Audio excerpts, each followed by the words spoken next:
कहानी की शुरुआत इटली के शांत और खूबसूरत शहर रोम के नज़ारे से होती है, लेकिन ये खूबसूरती और शांति तुरंत टूट जाता है जब एंजो नाम का एक चोर इन गलियों से गुजरता है और पुलिस उसके पीछे पड़ जाती है, क्योंकि वो मेरी रोलेक्स की महंगी घड़ी चुराने की कोशिश कर रहा था, जिसे बेचकर वो अपनी रोजी रोटी चलाना चाहता था।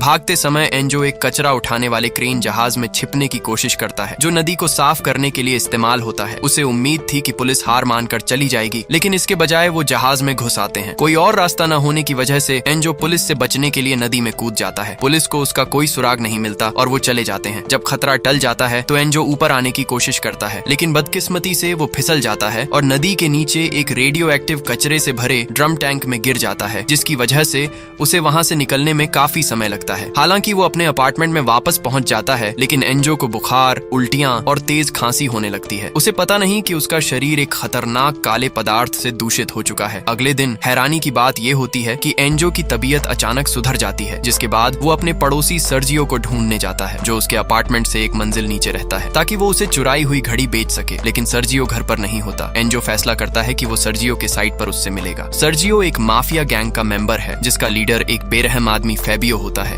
जो गलती करने पर अपने ही लोगों को मारने से जरा भी नहीं हिचकता। सर्जियो गैंग का सबसे वफादार मेंबर के रूप में जाना जाता है। उस सुबह फेबियो एक मीटिंग में ये तय करने की कोशिश कर रहा था कि कौन इतना हिम्मत वाला है जो हवाई अड्डे से ड्रग की तस्करी कर सकता है। अब क्योंकि उनके गैंग में ये काम करने के लिए कोई भी राजी नहीं होता, सर्जियो खुद ये काम करने का फैसला करता है। मीटिंग खत्म होने के बाद वो एंजो से मिलता है और चुराई हुई घड़ी 1000 यूरो में खरीद लेता है। उसे पता है कि एंजो एक शातिर चोर है, इसलिए वो उसे ड्रग्स की तस्करी के मिशन में मदद करने के लिए कहता है। अब क्योंकि एंजो के पास मना करने का कोई कारण नहीं था, वो हाँ कह देता है, जिसके बाद सबसे पहले वो सर्जियो के साथ उसके घर से कुछ सामान लेने जाता है। वहाँ एंजो की मुलाकात एलिसिया से होती है, जो बहुत खुश होकर एक जापानी कार्टून स्टील जैक के बारे में बात करती है। पहले तो एंजो को उसका बर्ताव काफी अजीब लगता है, लेकिन धीरे धीरे उसे एहसास होता है कि एलिसिया मानसिक रूप से परेशान है। हवाई अड्डे की ओर जाते समय सर्जियो बताता है कि एलिसिया को अपनी माँ की मौत के बाद से गहरा सदमा लगा है, जिस वजह से वो अक्सर असली दुनिया को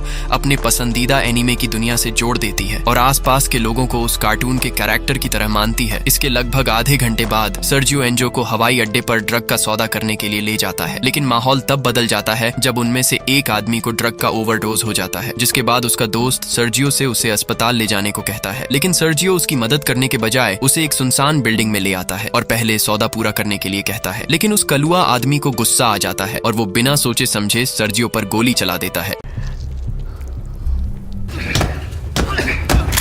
एंजो जो ये सब देख रहा था, उसे भी गोली लगती है और वो ऊपरी मंजिल से नीचे गिर जाता है। लेकिन हैरानी की ये बात है कि वो इतने ऊपर से गिरने के बाद भी बस थोड़ी देर के लिए बेहोश हुआ होता है और गोली लगने के बावजूद वो एकदम सही सलामत होता है, जिसके बाद वो हैरान होकर वहाँ से भागने लगता है और अपने अपार्टमेंट लौटता है। घर पहुँचने पर फिर से वो एलिसिया से मिलता है, जो अभी भी अपने पिता के लौटने का इंतजार कर रही थी। लेकिन एंजो उसे हकीकत नहीं बता पाता और सीधे अपने कमरे में चला जाता है। कमरे में आने के बाद वो अपने कंधे को देखता है जहाँ उसे गोली लगी थी, और अजीब बात यह है कि उसे जरा भी दर्द नहीं हो रहा होता। इसके बाद वो सोफे पर बैठकर फिल्मिटी की मूवी एक्सप्लेन का मजा ले रहा होता है, तुम लोगों की तरह। लेकिन उसी वक्त एलिसिया उसके दरवाजे के बाहर शोर मचाने लगती है। गुस्से में एंजो अपने लोहे के दरवाजे की ओर जाता है और उस पर एक जोरदार मुक्का मारता है और वो लोहे का दरवाजा एक झटके में टूट जाता है। तभी एंजो को एहसास होता है कि अब उसके पास असाधारण शक्ति है। दरअसल ये शक्ति उसे रेडियो एक्टिव कचरे से भरे ड्रम टैंक में गिरने की वजह से मिली होती है। इस चीज को यकीन में बदलने के लिए वो फ्रिज को हिलाता है, जो उसे काफी हल्का लगता है। फिर वो एक मोटे लोहे की रॉड को भी आसानी से मोड़ देता है और आखिरी में उसे एक एटीएम लूटने का ख्याल आता है, जिसके बाद एंजो हुडी और मास्क पहनकर एक एटीएम मशीन चुराने जाता है और अपनी शक्ति की वजह से उसे आसानी से उखाड़कर अपने घर ले जाता है और एटीएम से मिले पैसे से पिज्जा बर्गर खाता है और ग्रोसरी का ढेर सारा सामान घर ले आता है। अगले दिन उसे ये देखकर हैरानी होती है कि उसका गोली का घाव पूरी तरह गायब हो चुका है, जैसे कुछ हुआ ही ना हो। इसके बाद जब वो अपार्टमेंट से बाहर निकलता है तो देखता है कि फेबियो का गैंग एलिसिया को परेशान कर रहे हैं, जो कि सर्जियो का पता लगाने की कोशिश कर रहे हैं, जो ड्रग्स का पैकेट लेकर वापस नहीं लौटा। फेबियो खुद दबाव में है क्योंकि उसे नूनजिया, जो कि उससे भी बड़ी हरामी गैंग की लीडर है, उसे उसके पैसे वापस करने हैं। एलिसिया से उसके पिता के बारे में पूछा जाता है, यहाँ तक कि वो लोग उसके साथ दुष्कर्म करने की भी सोचते हैं। लेकिन इससे पहले कि कुछ बुरा हो,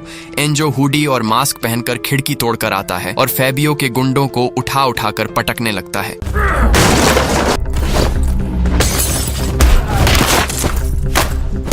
फैबियो उसकी ताकत देखकर डर जाता है और उसके पैरों पर हमला करके वहाँ से भाग जाता है, जिसकी वजह से उसके पैर की एक उंगली कट जाती है। लड़ाई के बाद एंजो एलिसिया को फैबियो के खतरे से बचाने के लिए अपने अपार्टमेंट में ले जाता है। मासूम एलिसिया उसे एनीमे कैरेक्टर स्टील जैक का हीरो समझने लगती है। इस बीच एंजो अपनी कटी उंगली को टेप की मदद से जोड़ने की कोशिश करता है। उम्मीद करता है कि उसकी उंगली भी उसके गोली के घाव की तरह ठीक हो जाएगी। एलिसिया एंजो के अपार्टमेंट में पैसा का पहाड़ और एटीएम बॉक्स देखकर हंस पड़ती है। वो एंजो को सलाह देती है कि वो अपनी शक्ति का इस्तेमाल अच्छे कामों के लिए करे, न कि चोरी के लिए। उसकी ये बात एंजो को याद दिलाती है कि एलिसिया का पिता सर्जियो गोली लगने के बाद मर चुका है। उस रात एंजो को नींद नहीं आती और वो सर्जियो की एक बॉक्स खोलता है जिसमें उसे एक रहस्यमयी नक्शा मिलता है जो शायद फैबियो के गैंग की कोई प्लान से जुड़ा है। अगले दिन एंजो एलिसिया को एक अनाथालय स्कूल में छोड़ देता है ताकि उसका ध्यान भटका रहे और अपने पिता को भूल जाए। एलिसिया पहले तो मना करती है, लेकिन जब एंजो उसे शाम को प्रिंसेस ड्रेस खरीदने का वादा करता है तो वो मान जाती है। दूसरी तरफ फैबियो और उसके गुंडे एक रील देखते हैं जो इंटरनेट पर वायरल हो गई थी, जिसमें वही हुडी वाला आदमी था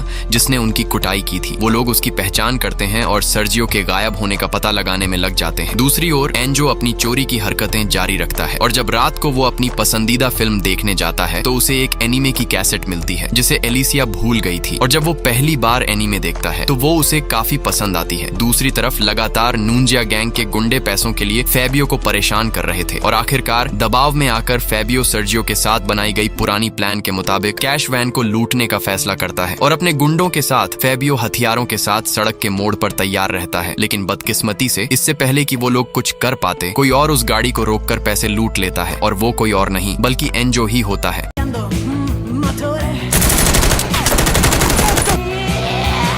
एंजो इस लूट के पैसे से कई नई चीजें खरीदता है, जिसमें एक बड़ा सा होम थिएटर प्रोजेक्टर भी शामिल है और साथ ही स्टील जैक एनिमे की पूरी डीवीडी सीरीज भी खरीद लेता है, क्योंकि वो अनजाने में एलिसिया की तरह उसका दीवाना हो चुका है। लेकिन इससे पहले कि वो इसे पूरा देख पाए, पुलिस उसके अपार्टमेंट पर आ धमकती है। एंजो घबरा जाता है, लेकिन पता चलता है कि पुलिस सिर्फ एलिसिया को छोड़ने आई थी, जो अनाथालय से भागकर इधर उधर भटकती हुई पाई गई थी। पुलिस वाला उसकी मेंटल हेल्थ को देखते हुए एंजो को उसकी देखभाल करने की सलाह देता है। एलिसिया अपार्टमेंट में वापस आकर खुश हो जाती है और एंजो, जिसे वो हीरो मानती है, वो उसे पसंद करने लगती है। एंजो भी एलिसिया से आकर्षित होने लगता है और दोनों साथ में एनिमे देखते हैं। लेकिन अचानक एलिसिया को अपनी पुरानी बातें याद आ जाती है और एंजो को पता चलता है कि उसकी माँ की मौत के बाद उसका कई बार यौन शोषण हुआ था, जिसने उसके दर्द को और बढ़ा दिया। जिसके बाद एंजो उसे शांत करता है और उसकी सुरक्षा के लिए अपने साथ रखने का फैसला करता है। अगले दिन एंजो उसे प्लेग्राउंड में घुमाने ले जाता है, जो उसके पिता के साथ बचपन की यादों से भरी होती है। एलिसिया अभी भी सोचती है कि उसका पिता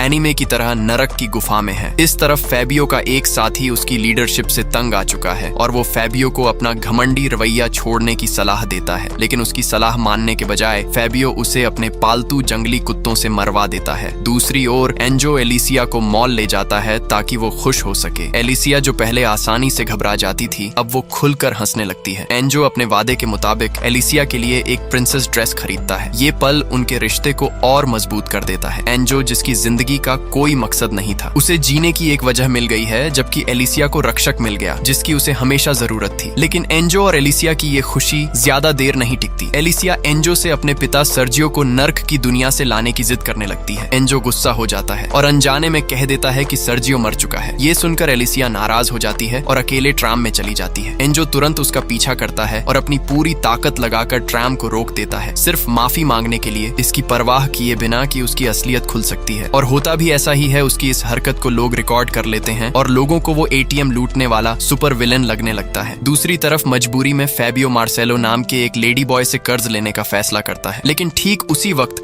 नूंजिया और उसके गुंडे वहां पहुंच जाते हैं और उस लेडी बॉय को गोली मार देते हैं, जिसके बाद वो लोग फैबियो को जिंदा जलाने की सोचते हैं, जिससे फैबियो बुरी तरह डर जाता है। लेकिन नूंजिया सिर्फ उसे डराने की कोशिश कर रही थी। लेकिन उसी वक्त वो लेडी बॉय, जो गोली लगने के बाद भी जिंदा होती है, वो नूंजिया के गैंग पर हमला कर देती है। आगे खुद ही देख लो।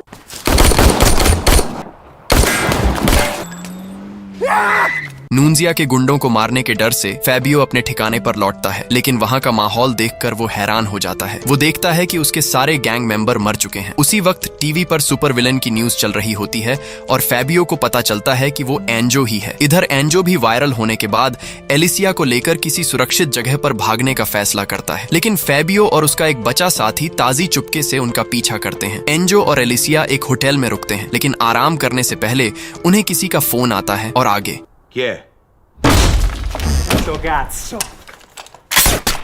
हाँ, अचानक फैबियो वहां टपक पड़ता है और एंजो को बेहोशी की गोली मार देता है, जिसके बाद ताजी एलिसिया को अगवा कर लेता है। कुछ देर बाद जब एंजो होश में आता है तो वो खुद को टेप से बंधा हुआ पाता है। फैबियो उसे एलिसिया की लाइव वीडियो दिखाता है और उसकी सुपर पावर के बारे में पूछताछ करता है, क्योंकि वो भी वैसी ताकत पाना चाहता है। पहले तो एंजो चुप रहता है, लेकिन एलिसिया की जान बचाने के लिए उसे अपनी शक्ति का रहस्य बताना पड़ता है। जिसके बाद एंजो फैबियो को उस नदी के किनारे ले जाता है जहाँ उसे अपनी सुपर पावर मिली थी। फैबियो को सब कुछ बताने के बाद एंजो एलिसिया को छोड़ने को कहता है, लेकिन फैबियो को लगता है कि एंजो उसे चूतिया बना रहा है, इसलिए वो एलिसिया को छोड़ने से साफ मना कर देता है जब तक कि उसे शक्तियां नहीं मिल जाती। कार के अंदर एलिसिया बाथरूम का बहाना बनाती है और जब ताजी उसकी रस्सी खोलने जाता है, एलिसिया बड़ी चालाकी से ताजी पे हमला कर देती है। बताओ, इसे हम अब तक पगली समझ रहे थे। मजबूर हालत में एंजो को लगता है कि अब उनकी किस्मत फैबियो के हाथ में है, लेकिन तभी नूंजिया अपनी गैंग लेकर अचानक वहाँ पहुँच जाती है, जिससे देखकर फैबियो की पैंट गीली हो जाती है और वो मदद के लिए ताजी को आवाज लगाता है, लेकिन ताजी की टिकट तो पहले ही कट चुकी होती है। गोलीबारी के बीच एलिसिया एंजो की ओर भागती है, लेकिन इस अफरा तफरी में उसे भी गोली लग जाती है। एंजो को गहरा सदमा लगता है। उसे नहीं पता कि नूंजिया और फैबियो के बीच क्या विवाद था, लेकिन उनके बीच एलिसिया भी शिकार बन गई। रोते हुए एंजो एलिसिया से माफी मांगता है और उम्मीद करता है कि वो बच जाए, लेकिन अपने आखिरी सांसों में एलिसिया उसे कहती है कि वो अपनी शक्ति का इस्तेमाल लोगों की मदद के लिए करे, न कि चोरी चकारी के लिए। इसके बाद वो अपनी आखिरी सांस लेती है और एंजो फिर से इस दुनिया में अकेला रह जाता है। इसके अगली सुबह हम देखते हैं कि फैबियो अभी मरा नहीं था। वो नदी में रेडियो एक्टिव कचरा पीकर बच गया होता है, जिसने उसे भी एंजो जितना ताकतवर बना दिया था। जिसके बाद फैबियो बदला लेने की तैयारी करता है और नूंजिया के ठिकाने पर पहुंचता है और उसने अपना पूरा हुलिया ही बदल लिया था। इसके बाद फैबियो फोन की वीडियो रिकॉर्डिंग ऑन करता है और उनके साथ बेरहमी से मारपीट करनी शुरू कर देता है।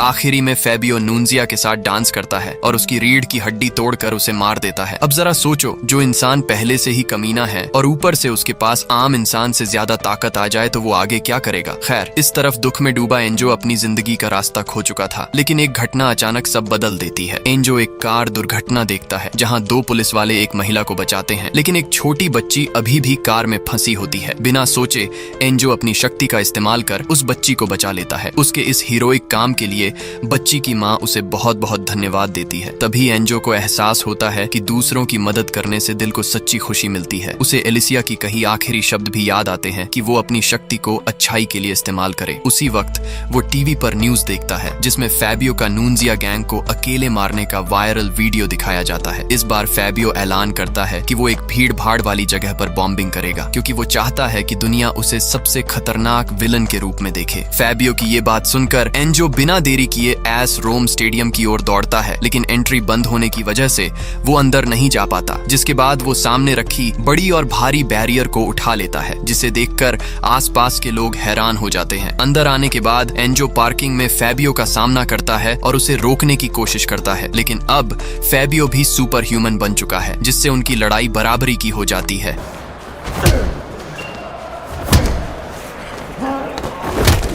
फैबियो एंजो का मजाक उड़ाता है और उसे स्टेडियम के अंदर मुकाबले के लिए चुनौती देता है, लेकिन वो उसे गुमराह करके वहां से भाग जाता है। जिसके बाद वो गाड़ी में रखी बॉम्ब एक्टिव कर देता है, जो कुछ ही मिनटों में फटने वाला होता है। एंजो ये देखकर घबरा जाता है और बिना ज्यादा सोचे बॉम्ब को स्टेडियम से दूर ले जाने लगता है, लेकिन फिर से फैबियो आ टपकता है और उसे रोकने की कोशिश करता है। और अब बस 1 ही मिनट बाकी थे, जिसके बाद कई लोगों की जाने जाने वाली है। फैबियो बॉम्ब के पास जाता है और उसकी टाइमिंग कम कर देता है, लेकिन इससे पहले कुछ बुरा हो, एंजो फैबियो और बॉम्ब के साथ नदी में कूद जाता है। और अब बस कुछ ही सेकंड है और ये हुआ ब्लास्ट।